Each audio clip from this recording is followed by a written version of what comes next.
65. Kenapa bukan pelakor itu yang disibukkan? Kenapa meski aku? Bibi tidak salah, sudah bangun.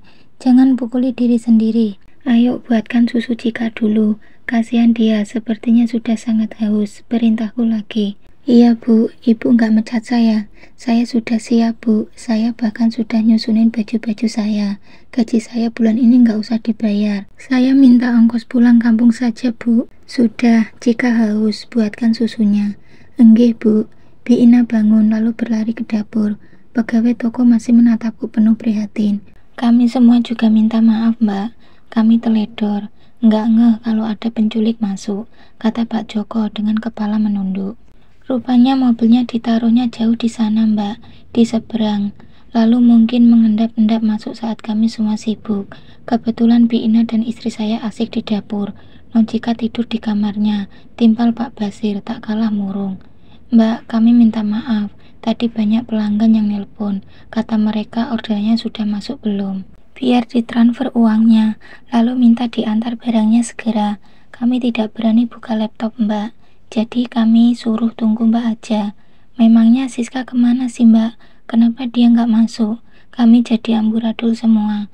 Papar pegawaiku yang lain, yang diamini oleh semua. Iya, Siska tidak kerja lagi Pak Basir. Tolong telepon kasir toko yang pernah bekerja di sini. Minta dia menggantikan Siska. Oh, dia boleh kerja di sini mbak. Iya, tolong diaturkan toko kita. Saya sedang sangat sibuk. Tolong diurus ya Pak Basir. Baik mbak, kami kembali ke toko ya mbak, silahkan. Bi Ina telah kembali dengan botol susu di tangannya. Segera kumasukkan ujung dot ke mulut mungil anakku. Mel, kau harus ke rumah sakit. Barusan Mas Andi nelpon. Malah yang baru saja mengurus mobilku tiba-tiba masuk. Aku udah bilang gak mau nerima telepon. Aku mau sendiri dulu. Sargahku kesal. Dia nelpon aku Mel, katanya penting. Pihak rumah sakit minta persetujuan keluarga. Suamimu kritis. Kritis, dia nggak mati, desisku. Krisis artinya belum mati, jangan bilang kalau kau berharap dia mati.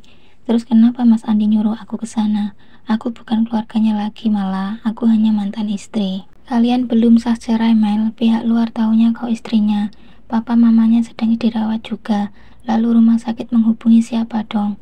Mas Andi juga, ngapain ditungguin? Kenapa nggak ditinggal aja? Coba biarin mampus itu. Mel, sadar ini urusan nyawa lo. Ayolah, kasihan mereka. Sudahlah malah, nggak usah maksa. Suruh si Harum itu, aku nggak mau ngurusinnya. Aku bukan siapa-siapanya lagi. Kau tahu, Cika adalah darah dagingnya. Kalau sesuatu sampai terjadi pada Mas Gilang, kelak Cika menuntutmu. Kau mau bilang apa? Ini masalah nyawa soalnya. Kulirik ibu yang hanya membisu sejak tadi. Sepertinya dia belum tenang juga. Dia juga tidak mau memberikan pendapat. Ponselku kembali berbunyi. Kepala mau pecah rasanya. Masalah datang bertubi-tubi. Duh, entah kapan semua ini akan berakhir. Mas Gilang juga. Kenapa nggak henti menyusahkan aku? Kenapa nggak mati aja sekalian sih? Mau mati aja tetap nyusahin aku. Angkat Mel, perintah ibu kemudian. Mungkin dia merasa berisik dari tadi mendengar bunyi panggilan masuk di ponselku. Dengan enggan aku mengangkatnya. Kulirik si penelpon. Astaga, Mas Fajar. Aku sangat menghormati abang iparku ini. Dia sangat berbeda dengan keluarganya. Dia pendiam, jarang berbicara, tidak mau ribut, tidak mau cari masalah. Dia bahkan menyisihkan diri jauh dari keluarganya. Cuma istrinya yang sangat tidak kusukai. Perempuan sombong itu juga sama. Sedikit pun tidak menyukaiku. Kalau Mas Fajar menelpon berarti ada yang sangat penting. Ya Mas, sahutku setelah mendengar dia mulai berbicara. Mel, maaf, Mas mengganggu. Kalau boleh tahu siapa perempuan yang bernama Harum? Aku terkesiap. Kenapa dia menanyakan Harum? Kenapa Mas? Barusan dia telepon, dia bilang kalau Gilang kena tusuk. Betul begitu? Iya Mas, sahutku pelan. Perasaan tidak enak mulai menyergap. Terus kenapa si Harum-Harum itu yang nelpon ke nomorku? Dapat dari mana dia nomorku? Terus bagaimana keadaan Gilang sekarang? Papa dan Mama baik-baik saja kan? Mas Fajar memberondongiku dengan banyak pertanyaan. Aku kelagapan untuk menjawabnya. Lagi pula aku tidak tahu harus menjawab apa. Mel, kau masih di situ?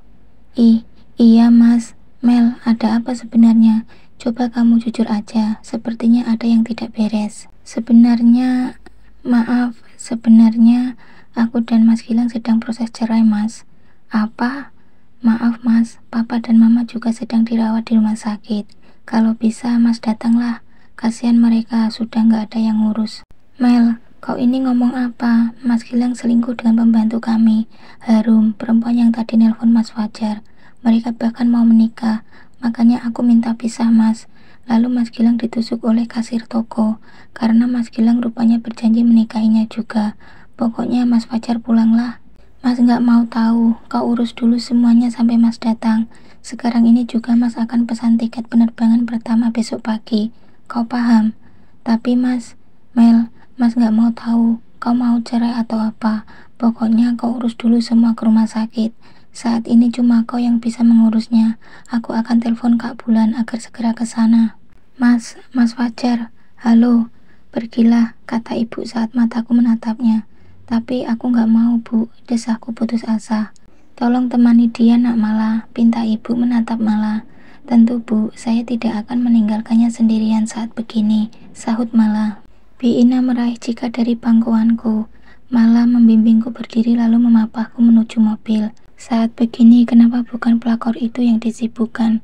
Kenapa meski aku? Padahal aku sudah pergi. Memang surat pisah belum di tanganku, tapi aku bukan siapa-siapa mereka lagi.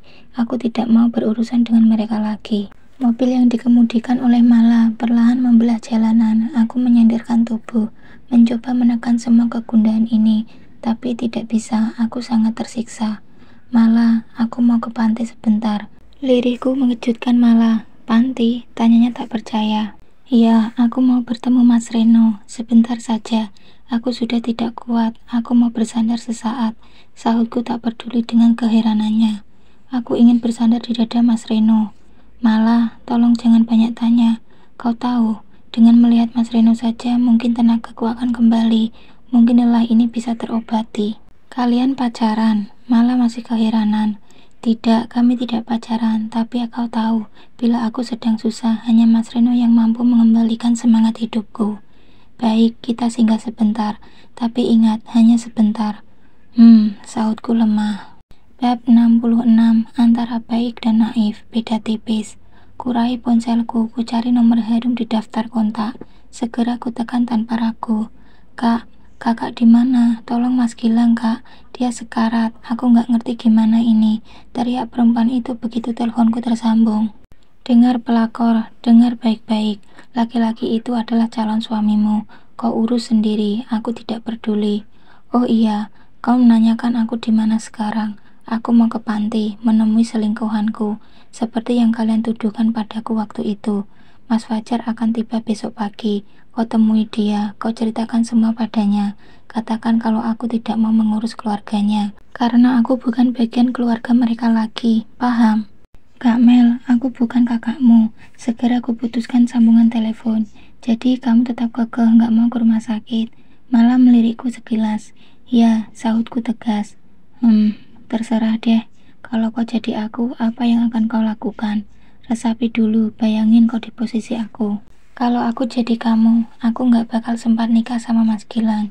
Itu bedanya aku dengan kamu. Ketusnya mulai menyindir.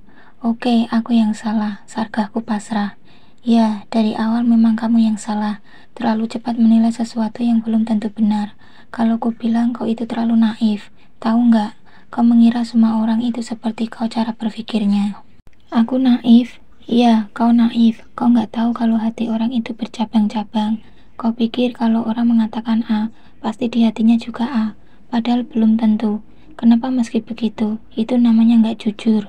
Itulah kelemahanmu. Kau pikir kalau orang bersikap baik padamu, pasti hatinya juga baik. Padahal dia sengaja berbuat baik padamu karena ada maunya. Setelah keinginannya tercapai, kau ditusuk dari belakang. Ya, sekarang aku sudah menyadarinya. Sayang, semua telah terlambat. Kau sudah sadar. Ya, benar apa yang kau katakan. Saat Mas Gilang datang padaku, berjuang begitu gigih untuk mendapatkanku. Kukira dia sangat baik. Aku menerimanya dengan segenap jiwaku. Melihat Mas Reno yang berubah jahat, aku langsung memvonis dia jahat, tanpa menyelidiki terlebih dahulu.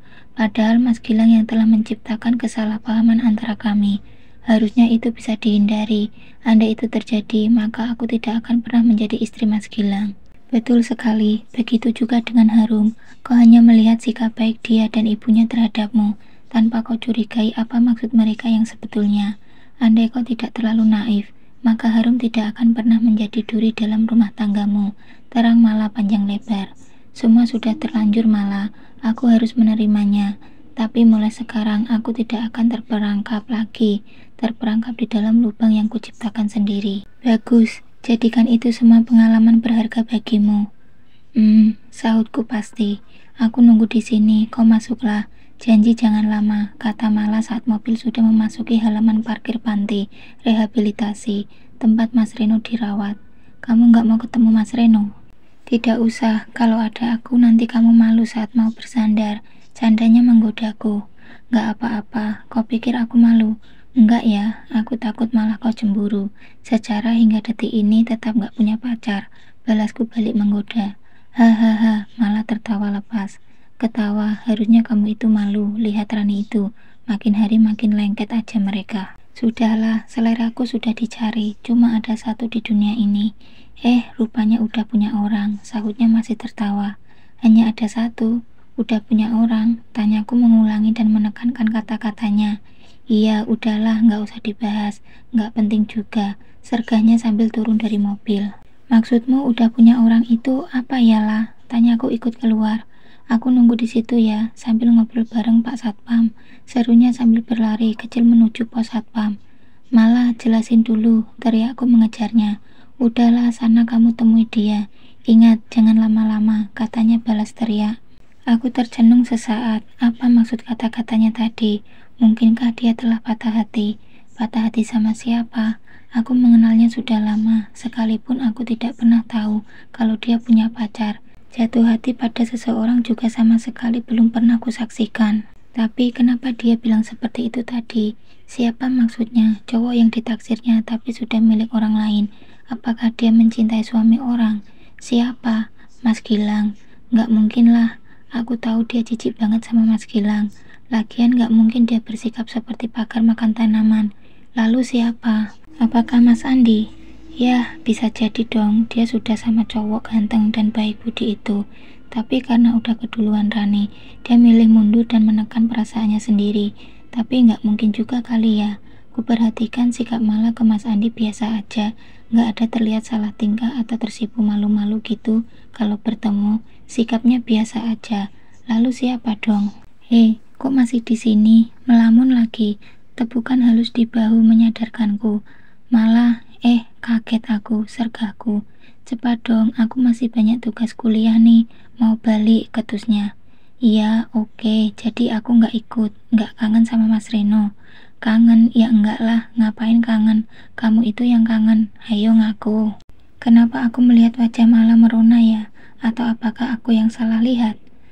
Sudahlah, kenapa aku malah jadi mikirin gadis itu?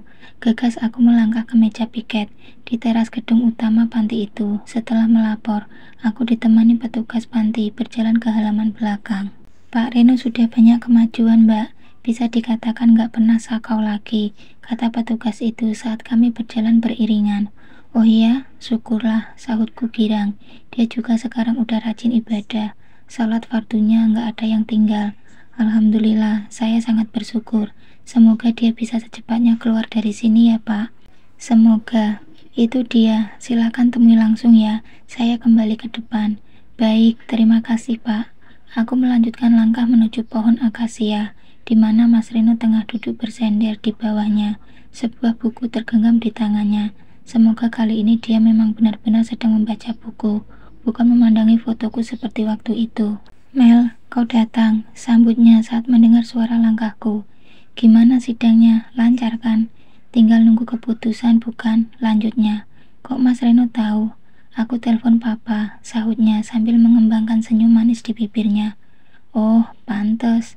Selamat ya. Selamat apa ini? Selamat jadi janda? Tanyaku tersenyum sembari menekan rasa dak-dikduk yang menyerang dada. Makin hari makin tak sanggup aku menatap tatapan elang Mas Reno. Mata tajam tapi mulut tersenyum. Duh, sumpah aku tidak bisa mengontrol perasaan ini. Loh, kok jadi janda? Diucapkan selamat. Enggak lah, selamat karena sidangnya sudah berjalan lancar. Oh iya, makasih. Aku menghenyakkan tubuh di sampingnya. Mas Reno bergeser sedikit, memberi aku tempat.